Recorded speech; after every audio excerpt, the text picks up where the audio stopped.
예, 12월 23일 월요일입니다. 자, 오늘은 말씀드린 대로 좀 늦게 마감 방송을 찍어요. 자, 편하게 좀 들어주시고요. 자, 미국과 우리나라 포인트 두 개를 찍어서 오늘은 좀 취약해서 말씀을 좀 편하게 드리겠습니다. 자, 기준내는 미국은 내년 상반기까지 AI 버블 탑승기 단기 조정 좀 있다. 자, PC 잘 나왔고요. 셧다운 리스크 잘 넘어갔습니다. 자, 트럼프 머스크 항상 시끄럽지만 계속 버프를 키우고 있죠. 오늘 드릴 말씀은 지금 AI의 성장과 확장을 보면서 정책과 지금 수급과 종목까지 다 보고 있는데, 추론하는 AGI가 지금 민간 닮아가는 아주 고급 AI입니다. 이게 내년에 등장한다는 얘기가 슬슬 나와요. 어떤 건지 설명을 드릴 거고, 알고 계셔야지만 이 내용을 따라갈 수가 있습니다. 실제로 미국은 쏠리니까 즐기라 말씀드렸지만, 테마주 단타치는 변동성 팍팍 매매냐, 우리처럼 주도주 내에서 좀 홀딩하느냐, 이것만 결정하시면 돼요. 자, 그리고 결국 꼴찌국장이 탈출을 하고 12월 달에도 여러 가지 일이 있었지만, 자, 결국은 계속 제가 매년 말씀드렸던 수급 분석, 이게 가장 중요하고요.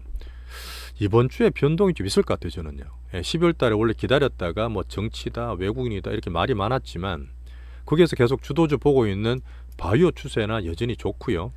자, 반도체는 워낙 미리 많이 빠졌잖아요, 하반기 때.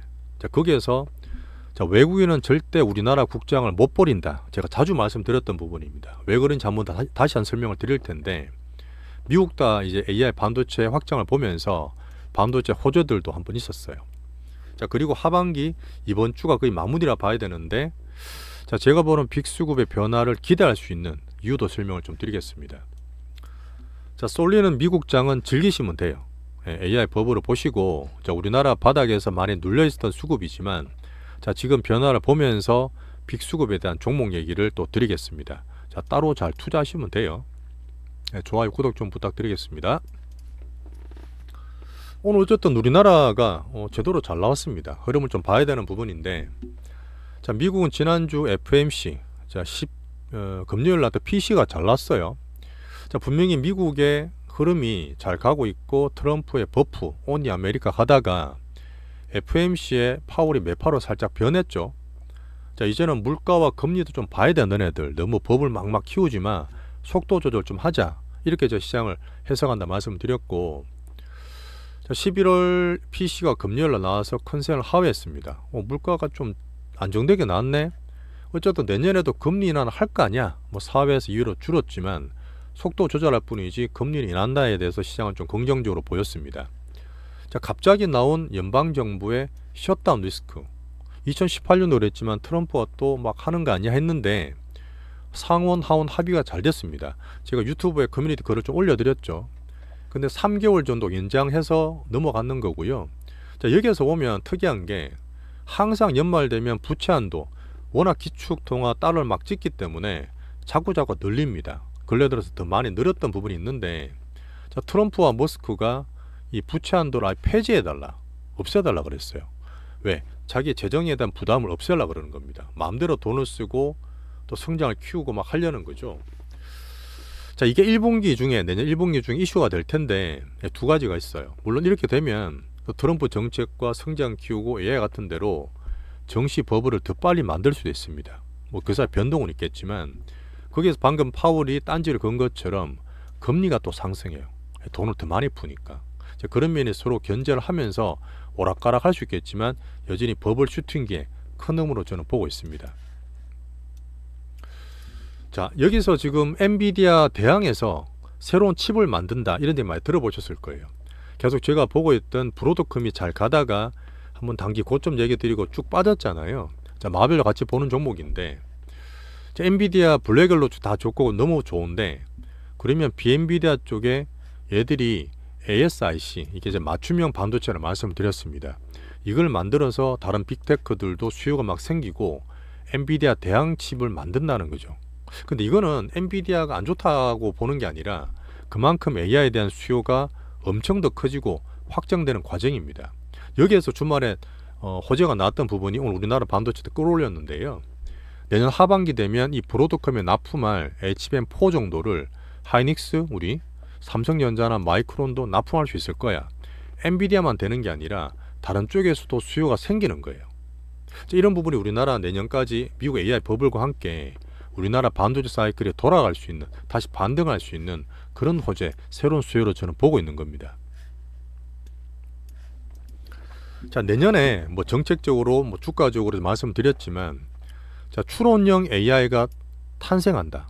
실제로 작년 초부터 엔비디아가 $10부터 지금 $50 올해 초에 그다 우리 들어가고 나서 지금 3배나 올라 있잖아. $150, $140인데 이게 사실 오픈 AI, 제가 항상 말씀드렸던 샘 알트만과 같이 왔어요.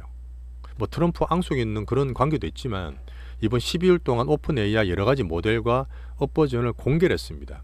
자, 마지막에 넣어놓은 게 O3 모델이에요. 원래 O1이 나왔었거든요. O1 미니도 했는데 O3 이게 물건이야. 예, 지금 보시는 분들이 다 놀라고 있는데 사람들보다 훨씬 더 똑똑하고 온갖 뭐 어려운 문제 내더라도 너무너무 잘 풀어요. 이거 보면 얘들 표현으로 추론이 업그레이드된 모델이라 말하는데, 자, 추론 한번 짚고 넘어갑시다. 되게 많이 들어보셨을 거예요. 추론. 영어로는 인퍼런스라 하거든요. 그 사실 진짜 빅데이터를 모아서 학습을 시키고 머신러닝 시키면 AI가 정말 많은 데이터 중에 온갖 질문 넣더라도 빨리빨리 찾아서 바로바로 답을 주고 하잖아요. 근데 그 과정에서 보시면 오류가 할루시네이션, 그래서 거짓말을 합니다. 되게 알고 똑똑한 척 하는데 완전 엉뚱한 답을 내놓는 그런 AI 오류가 있었잖아요. 그게 뭐냐면 앞뒤 연결이 안 되는 거예요. 추론을 못하는 겁니다. 생각을 좀 못하는 거예요. 그게 훨씬 업글되다 보니까 이 추론이 커진다는 얘기는 인간이 될 수 있고 비슷하게 갈 수 있는 첫 번째를 딱 짚고 바로 다음 단계 넘어갈 수 있는 가장 큰 흐름입니다. 이 추론을 잘한다는 얘기는 인간의 생각하는 그 이직의 능력에 점점 다가갈 수 있다는 얘기예요. 아까 말했던 2년 전, 작년, 올해 이제 챗GPT5도 뭐 살짝 늦어진다 하지만 나올 거라 하고, 실제로 머스크와 알트먼이 이 미래를 가장 많이 보고 영향이 있는 그런 인물이잖아요. 다 모두 다 둘 다 내년 2025년에 AGI가 탄생할 수 있다는 얘기를 합니다. 물론 두 분 다 성격이 어떠냐면 조금 오버해요. 워낙 꿈과 미래 희망을 빨리 땡겨서는 사람들이니까 이런 부분이 제가 말씀드렸던, 물론 나올 수도 있겠죠. 나올 수도 있는데 알트먼은 오히려 AGI 이 O3를 AGI 넘버 1 이렇게 네이밍까지 하고 있더라고요. 근데 이런 부분이 실제로 나온 업계에서 AI 버블 슈팅을 만들 수 있는 기술적 토대가 될 수 있다 봅니다. 아까 말했던 시장에서도, 돈에서도, 트럼프의 정책에서도, 실제 AI 업계에서도 이런 흐름이 자꾸 나온다는 얘기는 AI 버블이 키워져가는 그런 흐름을 같이 보셔야 된다는 얘기예요. 자, 그리고 제가 1월 7일부터 나온다 했던 CS의 주제가 뭐였죠? 더 개인의 깊이 있고 더 광범위하게 침투가 빨라진다는 얘기입니다. 작년 재작년에 엄청나게 크고 올해 막 컸던 B2B, 이 엔비디아는 물론 플랫폼 만들 수 있겠지만 인간이 쓸 수 있는 소프트웨어 B2C, 계속 얘기 드렸던 여러 가지 이 확장되는 그 테마들 쪽으로 AI가 점점 더 커진다는 얘기고, 그게 반도체 수요가 점점 늘 거라는 그런 얘기죠. 그래서 AGI는 진짜 내년에 나온다 그러면 엄청나게 많은 큰 변화가 올 거라고 얘기를 하고 있습니다. 저도 사실 그렇게 보고 있고요. 그런 기대 때문에 주가는 빨리 움직일 거고, 실제로 여러 가지 프로그램이나 그 뭐 온디바이스든 뭐든 나와서 실제 체감되는 흐름이 생길 수도 있겠죠. 그런 흐름을 내년 상반기에 주가에서는 볼 수 있을 거라 저는 봅니다. 실제 트럼프가 지금 위기 내각에 정치적으로 보시면 후보자들 막 냈는데 전부 다 억만장자래요. 억만장자면 $1억 자산이 1,400억 이상 있는 사람이 엄청나게 많이 들어와 있어요. 저는 사실 이게 자본주의가 버블 슈팅, 민주주의가 한데 후퇴된다 말씀을 드렸는데, 이런 흐름 자체가 또 정부나 정시나 이런 흐름에서 버블 슈팅기를 볼 수 있는 그런 흐름이라고 보시면 됩니다. 자, 그래서 미국은 여전히 쏠리지만 우리는 실전 투자자이기 때문에 그 쏠림을 꾸준히 즐기시면 돼요. 계속 말씀드렸던 부분이고, AI 확장을 통해서 반도체 수요도 키울 수 있고, 여러 가지 이런 온디바이스, 자율주행, 로봇, 양자역학, 여기에서 파월 얘기한 것처럼 기대와 성장만 가져가는 테마로 보느냐, 숫자가 안 나와도 어닝과 밸류까지 챙기면서 가느냐, 이 두 가지를 선택하시면 돼요. 물론 이거를 뭐 저는 주도주 홀딩, 엔비디아 남았는 홀딩하는 쪽으로 보고 있지만 막 매매하시는 분도 계시니까 좀 위험하긴 해요. 저는 사실 별로 좋아하진 않는데, 그래서 여기서 일단 결론을 짓고, 오히려 저는 테마주 매매할 바에는 파월도 인정했고 트럼프 전략, 미국 전략 자산으로 얘기하고 있는 비트코인 차 슈팅을 더 즐기는 안 낫겠나 그리 싶은 생각이 있습니다. 그래서 오히려 다양테만 왔다 갔다 하는 것보다 저는 물론 비트코인을 10만 달러 근처에서 우린 잘 들고 있고 나머지 이제 내년 15만, 20만까지 예상을 하면서 들고 있다는 얘기를 꾸준히 드리고 있죠. 무리 안 되게 하시면 됩니다. 이번에 새로 나온 트럼프가 지명한 경제자문단 의장이 또 있어요. 이분이 새로운 분인데 스테판 미란이라는 분이거든요. 이분도 비트코인 엄청 옹호론자입니다. 이런 면도 비트코인 흐름 또 좋게 볼 수 있겠죠. 자, 비미국은 간단히 넘어갈게요. 금요일 말씀드린 게 있기 때문에. 자, 두 번째 포인트는 이제 꼴찌국장 수급 얘기입니다. 수급 얘기인데, 자, 올해는 우리나라 장이 뭐 아작이 났어요. 지수가 코스닥이 개인들 많은 코스닥이 27%가 빠졌다는 얘기는 거의 대부분의 개인분들이 손해 보셨습니다. 진짜 레버리지 다 틀렸다 보시면 되고 종목 평균 손실률이 50% 이상일 거예요. 일단 여기에서 우리는 일단 전체로 봤을 때는 수익을 나는 쪽으로 마무리하려고 하는데 오늘 보면은 그래도 반등이 꽤 괜찮았습니다. 그죠? 물론 아주 크게 외국인이 산 건 아니지만 오늘 제가 말씀드린 외국인 수급에 대한 얘기인데 어쨌든 계엄 이후에 또 출렁거렸던 부분이 바닥 받치면서 살리려는 토대를 만들었고, 자, 제가 매년 외국인 수급을 분석을 합니다. 제가 3년 전에부터 할 때부터 외국인 얘기를 드렸는데 어쨌든 잘 가던 우리나라가 갑자기 하반기에 박살난 거는 7월 이후, 사실 하반기인데 7월 11일부터예요. 7월달 8월달에 그때 미국이 갑자기 뭐 그때 뭐죠? 샤메 법칙 고용 얘기 나오고 일본의 엔캐리 트레이드 나오면서 박살이 났잖아요. 그때만 하더라도 미국 안 된다. 야, 미국 되면 이제 걔들이 이제 뭐 하드랜드 된다. 이런 지금 생각 말도 안 되는 그런 시나리오 속에 있었습니다. 그걸 다 극복한 미국은 더 올라갔지만 우리나라는 그때부터 말리고 말려서 하반기 내내 이러고 있는 거예요. 그게 가장 큰 원인 준 거는 외국인의 그 변심이었고요. 항상 외국인들은 우리나라를 이 등락을 만드는 고락 만들면서 그거를 쉽게 먹어왔습니다. 근데 하반기에 급하게 빠졌던 이유는 다들 아시겠지만 우리나라 경제와 증시의 가장 큰 비중을 차지하는 삼성전자가 좀 맛이 간 거예요. 너무 못한 거예요. 이게 반도체 디밸류고 거기에서 변동을 더 크게 하면서 우리나라 코스피를 눌려먹고 있다. 저는 이렇게 보고 있습니다. 이건 매년 반복돼요. 특히 올해가 좀 더 심할 뿐입니다. 그래서 겁내지 말고 어쨌든 바닥에서 기회를 좀 엿보고 있는데 이 외국인의 국장이 이 고랑고랑 만들기는 항상 있었고요. 제가 2022년 바닥을 만들 때도 2년 반 만에 돌아왔습니다. 작년에 샀습니다. 3전 했다. 이런 얘기 계속 기본을 잡아가면서 말씀드렸던 부분이에요. 잠깐 정리할게요. 자, 코스피 관련 수급 얘기를 많이 들어보셨을 거예요. 제가 보는 측면에서 말씀을 한번 드릴 건데 어쨌든 우리나라 지수를 보더라도 작년 올해 나쁘진 않았습니다. 상반기까지. 그죠? 자, 이렇게 보면 주봉을 보면 작년에 2023년에 올랐다가 살짝 빠졌더라도 올라서 끝났고 작년에 외국인들이 코스피를 10조 넘게 샀어요. 샀고 올해도 보시면 상반기 잘 사다가 하반기 3전을 누르고 눌러가 더 박살냈지만 3전을 21조나 때렸어요. 근데 그 전에 작년 올해 샀는 거 따지면 여전히 3전은 순매수입니다.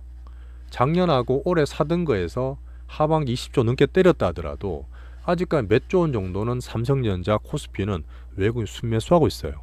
작년에 오히려 코스피는 10조 넘게 샀다니까요.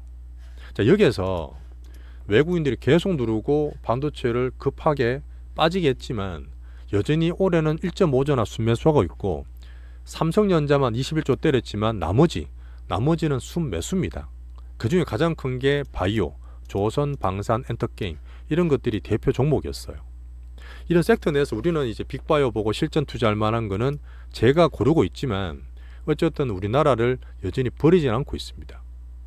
자, 이렇게 한번 간단하게 보고 뭐 3전을 많이 팔았는데 딴 거 샀다는 얘기지. 그 정도로 한번 정리하시고, 자, 여기에서 자, 외국인들이 우리나라를 매년 수십 년 그렇게 해왔잖아요. 그게 정도가 심할 뿐인데 자, 그래도 못 버리는 이유가 뭐냐면 여전히 외국인들은 우리나라에 30% 넘게 지분을 갖고 있습니다. 자, 그리고 반도체 사이클을 좀 빨리 꺾은 건 맞아요. 근데 지금 보시면 1등인 삼성전자와 2등인 하이닉스가 외국인 보유 비중이 50%, 하이닉스 54%나 있습니다. 삼성전자 올 하반기 확 때렸잖아요. 56%에서 6% 정도 뺐고요. 하이닉스는 56%에서 54%로 2% 정도밖에 안 줄였어요. 그 말은 뭐냐?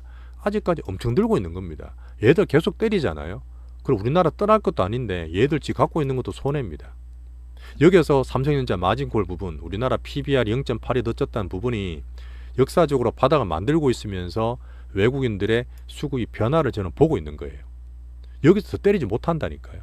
그리고 뒤에 적어놨는데 제가 뭐 2008년에 어떻다, 2004년에 어떻다, 2015 이런 얘기 드렸던 코스피 PBR 0.8배, 지금 0.83배예요.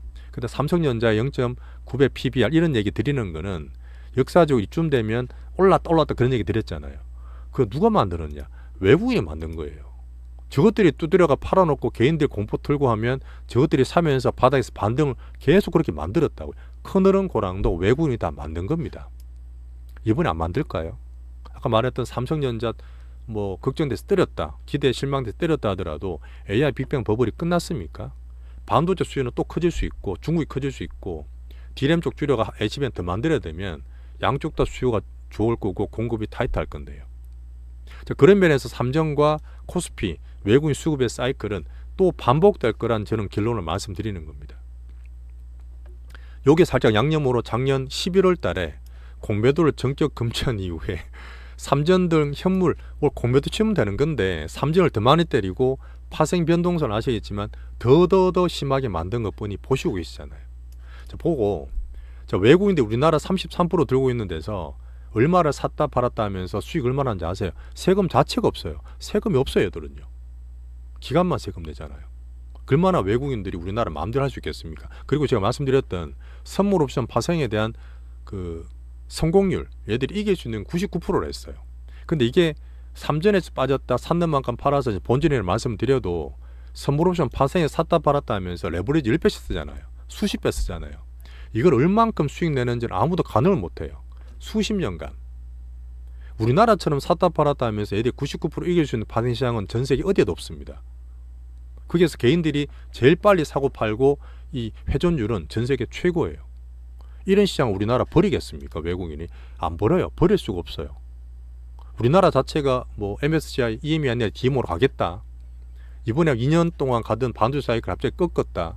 뭐 거기에 따라서 우리나라 삼전이 어떻다 이런 얘기 드리고 있지만 외국인들은 내가 봤을 때 MSCI, EM에서 우리나라 밀려있지만 이 변동성 샀다 팔았다 수익 내기에 우리나라만큼 좋은 데가 없어요. 최고입니다.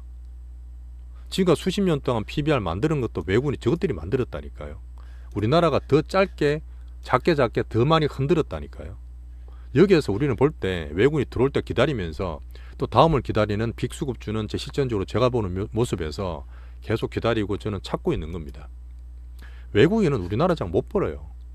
우리나라가 외국인의 공매도를 척결하니 앞으로 DM이 가니 그런하고 상관없이 우리나라처럼 이런 수익 많이 낼 수 있는 장은 없습니다. 전 세계에서. 이걸 같이 한번 봐주시고 한번 보세요. 어떻게 외국인이 또 변하는지. 결국은 이제 미국의 빅뱅 사이클, AI 확장 성장과 함께 한국 반도체 빨리 꺾였던 애들은 또 돌아온다 저는 봅니다. 자, 여기에서 AI 빅뱅 반도체 사이클을 만들어가면서 코스피는 서서히 올라갈 거고요. 자, 거기에서 저는 오히려 바이오, 미국 같은 케이스는 테마가 AI 빅뱅 섹터에서 나올 거잖아요. 근데 우리나라가 삼전이는 코스피가 안정이 되면 우리나라 특장점 뭐죠? 빅수급들이 아직도 있습니다. 걔들 항상 주도주 만들고 몇 배씩 만들잖아요. 그럼의 빅수급은 저는 바이오에서 슈팅이 나온다 저는 보는 거예요. 그래서 우리 전략은 뭐죠? 바이오가 지금 11월 달 살짝 기스났지만 여전히 빅수급주는 가지고 타를 기다리자는 거고, 지금 떨어지고 생각보다 더 많이 빠졌지만 AI 빅뱅 대장이든 바닥이든 소부장이든 걔들이 반등을 주기를 저는 기다린다는 얘기입니다. 나머지 엔터나 뭐 다른 것들 뭐 게임 같은 거는 곁다리고 쌓이던 거고요. 이게 제 가장 중요한 포인트입니다. 자, 그래서 지금 또 종목이나 섹터 얘기를 드리겠지만 그 뒤에 얘기 드릴게요. 요번에 나왔던 삼천당 제약의 픽 호재가 나왔습니다. 바이오에서. 삼천당 제약 23만원 갔던 거예요. 근데 이거는 제가 얼마 전에 질문을 누가 주셨는데 제가 죄송해요. 이거는요 안 좋다 했거든. 사지 마시라 했어요. 이때 살짝 올라올 때 삼천당 제약이 올라올 때 이거 좀 바꿀까 할 때 저는 안 좋다 했어요. 왜? 삼천당 제약 아시겠지만 제가 매매했던 종목입니다. 올해 5월달 6월달에도 이렇게 팔고 수익 내고 팔고 나왔던 종목이에요. 그리고 보다가 이 뒤에 말씀드려요. 17만원 회복이 안 돼서 그냥 관종 삭제했습니다. 23만원 가는 게 8만원까지 빠졌어요. 완전히 약한 거잖아요. 근데 갑자기 나왔던 재료가 확 나오면서 상한가 들어갔습니다. 자, 요거는 제가 말씀드리겠지만 제 예상보다 빨리 나온 거예요. 돌발적인 호재가 나온 거고 이런저런 재료가 나왔죠. 나왔는데 이건 뒤에 말씀드리겠지만 제가 보는 우리나라 바이오 섹터의 투심이 회복되는데 이 삼천당 제약이 엄청 큰 영향을 보여주고 있습니다. 주가 공풍이 좀 불 거라 저는 봐요. 왜? 4년 만에 왔던 우리나라 바이오가 업그레이드되고 특히 빅판과 실제적인 재료나 이런 내용들이 계속 나와요. 우리 주도주도 마찬가지로. 그래서 이 삼천당 제약의 흐름이 우리나라 바이오 온풍을 또 기대를 준다고 보고 있고요. 실제로 참고로 보는 대형주든 우리 갖고 있는 이런 종목들은 다 흐름들이 다 괜찮아요. 파트 2에서 수급이나 종목 얘기를 다시 한번 드릴게요. 자, 그래서 AI 반도체 앞에 말씀드렸던 외국인 수급을 한번 챙겨주시고, 자, 대장 하이닉스, 삼전, 소부장 말씀드렸죠. 엔터게임은 사이드지만 한번 챙겨야 되는 부분. 자, 그 외에 지금 조선주에게 좀 괜찮아요. 뭐 저는 HD 현대미포나 현대중공업 정도 보고 있는데 뭐 요거는 뭐 따로 말씀을 드리고, 자, 정치적으로 항상 이런 일이 있었습니다. 우리나라가 내수 안 좋았던 건 하루 이틀 일이 아니에요. 그래서 여기서 불확실성이 제고되고 앞으로 전국 안정과 이제 기업 투자가 재개될 거고 트럼프 대응을 할 거고 정부 정책 어떻게 변하는지 볼 건데 거기에서 대통령 직속을 만들었던 부분이지만 여전히 AI 반도체와 바이오가 가장 저는 좋다고 봅니다. 이런 정부의 노력들이 다 있었어요. 한번 챙겨보시면 되고 뭐 추경 필요성도 추경호 부총리와 이창임 총재님 말씀을 하셨죠. 자, 정치 테마는 금감원장이 또 그런 얘기 했어요. 특별 단속할 테니까 정치 테마 하지마. 이게 사실은 지금 현 정부 어떻게 될지 모르겠지만 특성이에요. 테마주 되게 싫어합니다. 그래서 테마주 왔다 갔다 하는 것도 말 한마디 왔다 갔다 하는 정치 테마주는 특히 조심하시는 게 좋아요. 자, 오늘 결론. 자, 앞에 미국의 AGI 관련 얘기를 드렸고 우리나라에서는 바닥국장에서 또 바닥 만드는 외국인의 빅수급 흐름, 이 사이클을 말씀을 드렸습니다. 그렇다면 지금은 여전히 국장에 대해서 안 좋고 미국에 간다 좋습니다. 미국 가서 쏠린 투자 즐기시는 건 여전히 저는 좋다고 판단하지만 아까 얘기했던 우리나라 국민의 특성이 정말 레버리지가 크고 회전율이 전 세계 최고예요. 우리나라 어디 가도 티가 나지 않아요. 되게 잘하는 부분인데 지금 보면 아이온큐라고 있습니다. 아이온큐가 양자 관련해서 테마주인데 급등을 했거든요. 그 아이온큐 시총 좀 작은 이 종목의 지분의 3분의 1이 우리나라 사람이 다 갖고 있대요. 좀 심하죠. 그 정도로 되는 거 급등주에 확 몰려가는 겁니다. 그래서 저는 서학개미 전체 종목도 보지만 미국 쏠림이 되고 앞으로 제가 이 슈팅이나 관찰을 해야 될 거 아닙니까? 그런 거에 정도 분석에 계속 활용할 거예요. 자, 그리고 KB금융에서 항상 한국 부자 보고서가 연말에 나와요. 자, 거기에서 상위 1% 되는 분이 뭐 다른 여러 가지 이유 많았지만 지금 정말 많이 빠지고 저평가되어 있는 한국 증시에 관심이 있다는 얘기가 나왔습니다. 저는 사실 공감을 해요. 주위 분들도 이런 얘기를 좀 하고 있는 부분이고 이쪽 바닥에서 절대 틀리지 마시고 제가 말했던 빅수급 종목들 흔들어가고 만들어가는 과정을 같이 좀 보셨으면 좋겠습니다. 자, 그리고 일정이 되게 중요한 게 제가 빅수급 봐야 되는 부분에 25일에 성탄절 휴장이잖아요. 휴장이고 26일 하고 27일 금요일 날 그때 배당과 대주주가 결정되는 굴리락이 있습니다. 그러다 보니까 목요일하고 금요일 날 이때 수급들이 많이 변할 거예요. 그때 개인과 기간 나눠서 말씀드릴 테니까 그 파트 2에서 전달 드리겠습니다. 자, 오늘 늦은 시간인데 좀 들어주신 분들 정말 감사드리고 자, 멤버십 분들 더 감사드리고 파트 2에서 말씀 좀 더 드릴게요.